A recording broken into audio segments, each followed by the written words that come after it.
So Toy Story over the past couple of years has just become a franchise of, wow, these toys just keep having stories to tell, huh? I mean, everybody loves Toy Story. It was one of the greatest trilogies of all time.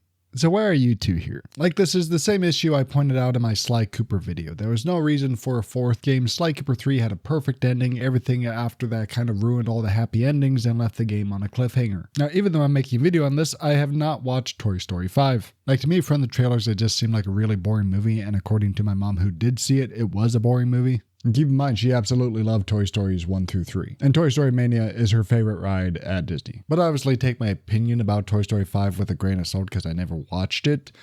But I do think Toy Story 4 sucked. Now, Toy Story 4 did look very good, don't get me wrong, but I still hate the overall story of it. My most hated thing about Toy Story 4 is how they made Buzz dumb again. Like, Buzz was one of the most capable toys in the roster, and after Toy Story 3, they made it seem like he was just a couple of weeks out of learning that like, Buzz is smart enough to know that the voice in your head is not an actual voice box he has, you know, it's just a metaphor. And from what I've seen from Toy Story 5 with the trailers is it seems like they made it so Buzz had to prove something to Woody. And from what I gather from the trailer, he basically did a risky maneuver because he had to prove something to Woody. Buzz, you stay here. I'm going with them. You don't think I can do it? Buzz, no! Nice poncho. It's good to see them fighting again. Buzz would never do this in the first 3 movies. Like, after literally decades of friendship, you don't suddenly just stop listening to your friend because you want to prove something. These two have been through thick and thin for literally decades. Both of them already know that both of them are super capable in terms of leadership. Like, it really just seems to me that they don't know how to write these characters anymore. Like, Woody would never talk to Buzz this way, and Buzz would never disobey Woody's direct order. Like, Buzz is actively leaving the toys behind, even though he is currently the most capable toy in terms of protecting them. Yeah, basically, long story short, I don't like how they're writing Buzz or Woody nowadays. The thing I hate most in any piece of media is when they fully diffuse the villain. Like, I remember watching Toy Story 4 and they got to the point where Woody was like, so you want just my box? And the villain was like, yeah. And Woody was like, all right. And boom, the main villain, the main stretch of the movie is just gone. And as soon as the main villain is gone, I'm kind of clocked out of the movie. But in the first 3 movies, you have Sid, you have Al McWiggin, you got Lotso. All of them were evil until the very end, and all of them had their comeuppance. Why? Because it's satisfying. You don't want to see a bad guy getting exactly what they want. All of them got what was coming to them, and Toy Story 4 didn't have a bad guy before the movie was done, which is probably one of the reasons why I think Puss in Boots: The Last Wish was so good, because there were a ton of villains in that, and one of them was an irredeemable monster. Oh, that was horrible. Your wish is horrible. You're horrible. So when that guy was finally defeated, it felt extremely satisfying for the audience. But in Toy Story 4, the villain wasn't even defeated in the first place. The villain was kind of just diffused. That's not a good story. That what it did is they really broke the overall tension of the movie. Like in Toy Story 3, you had Lotso escaping while all the other toys were destined for incineration, and then you had a callback to the first movie with the claw. That's great writing. All the toys get their happy ever after, and the movie makes a point to show us how Lotso is being punished. All 3 stories had a villain, and all 3 of them had their comeuppance. So yeah, after they diffused the villain, I kind of just totally clocked out. And Bo Peep in the 4th one, I'm not going to lie, I kind of forgot she wasn't even in Toy Story 3 until they brought her back for the 4th one.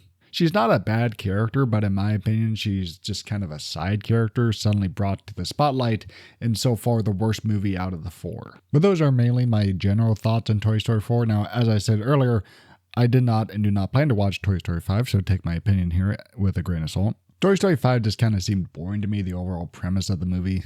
Like, the overall premise of the movie was like technology versus toys. Like, why are you bringing technology into my Toy Story? I prefer toys in my Toy Story, thank you very much. Like, Toy Story 3 was like, oh, the toys are getting abandoned. Toy Story 4, oh no, the toys are getting left behind. Toy Story 5, oh no, the toys are getting abandoned. Like, they just keep doing the same things. And like, the main villain is a tablet. Like, that's not intimidating. This tablet somehow threw 2 toys with, like, I'm pretty sure it's just like a plastic outline of a hand. Like, how the heck is this tablet capable of doing a seismic toss? Like, the toys move in this universe because they're capable of moving. The tablet should not be capable of moving around at all, let alone doing a seismic toss while holding 2 toys. In my opinion, a much better villain is like one of those smart robots that can like actually try and be Bonnie's friend. Like, they could have made this thing that went from good mode around Bonnie to bad mode towards the toys, you know, and actually had movable arms that could actually like threaten the toys. Because let's be honest, these toys can deal with a tablet. Basically what I'm saying is like the tablet only can throw these 2 toys because the story called for it, which is so stupid.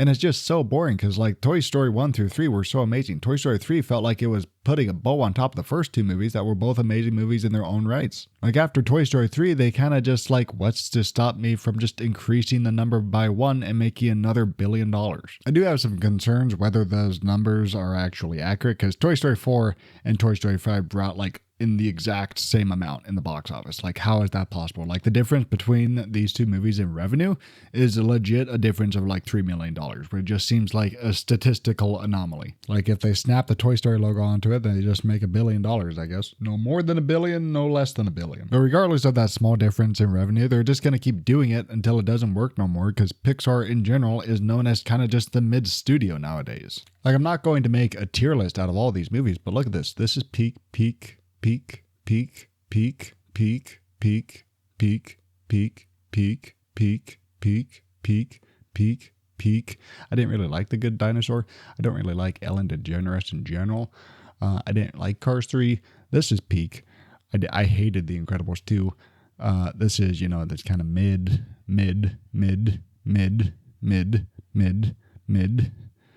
It's all right. I would put a little bit above mid, and then this was mid. Hoppers was all right, and then I think Toy Story 5 just looks mid to me. I mean, Pixar went from a studio that could create powerhouse franchises out of thin air to now to the point where they're just a sequel machine because they can't create anything new. And I don't even think it's Pixar's fault. I think it's Disney in general has fallen off a cliff in movie quality, and I think Pixar and Disney are kind of synonymous. Both Disney and Pixar increased output by reducing the quality. Like, in my opinion, Toy Story was one of the greatest trilogies of all time, and they continue to dilute it because they can't make anything new, because while they make the next Toy Story movie, they pump out some useless slop no one cares about. As in my opinion, it is fine to do a sequel. It is a crime to do a sequel that ruins the characters. And in my opinion, all it takes to ruin a character is have them star in a story that is not really that good in comparison to the first stories. Yeah, Pixar was ultimately forced to meet unrealistic deadlines from Disney Plus, which ultimately led to Pixar being known as the mid-slop studio. Like, in my opinion, Elemental was alright, but it's not something you can really make a powerhouse franchise for. And same thing with Hopper. Like, Hopper was alright, but it's not something you can really make a powerhouse franchise out of. In my opinion, Disney has totally killed Pixar's ability to make good movies because no one trusts Pixar anymore because they keep putting stuff like this out. Like, this movie here is terrible. I've never seen it, although you can clearly tell just by looking at it, it looks terrible in comparison to what came before. Like, this is the same studio that brought you Toy Story 4, which looked absolutely bloody amazing. Like, you can tell just by looking at the poster, this looks like it was made by the B team or even the D team. Pixar did not care about this movie, so why should we? I don't even remember seeing a single advertisement for this movie, and the advertisement I probably did see, it was probably not interesting enough for me to go watch it. Like, Disney really killed the Pixar stamp of approval because all the movies that Pixar made for Disney Plus were literally designed just to be slapped onto Disney Plus with the Pixar stamp of approval just so they can say they have Pixar exclusive movies on their platform. Like, Elio, in my opinion, was absolutely slated for a Disney Plus release. Like, it looked exactly like Turning Red. It looked exactly like Luca. This was not meant to be a theatrical release. This was meant to be a Disney Plus exclusive. And no one cared about it, and I'm pretty sure this is the first time Pixar has ever lost money on a theatrical release. Hopper, in my opinion, was the only decent original IP that Pixar has put out recently, and it didn't even do that well. I actually really liked Hopper. I thought it was nice to see Pixar abandon the ugly animation style of Elio and actually try to make something that is appealing to the eye again. What I'm basically saying is, Pixar is dead. Like, why would they spend man hours trying to make a new IP when they could just pump out Toy Story 6 and potentially Toy Story 7? And one thing I actually didn't realize until I was researching this video is that they're actually making Incredibles 3, which, to be honest with you, I hated Incredibles 2.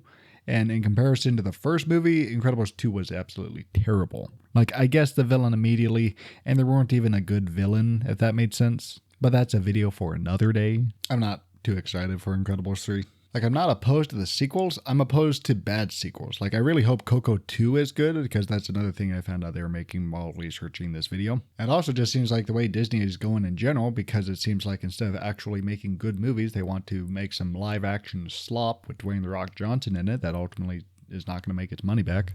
But yeah, can't wait to make a part 2 of this video when Toy Story 7 comes out so I can make a 6-7 joke in the year 2040 so I can make everyone collectively cringe. Based on this rate, 2040 is a pretty realistic timeline for Toy Story 7. But I have been Konu with Rest in IP.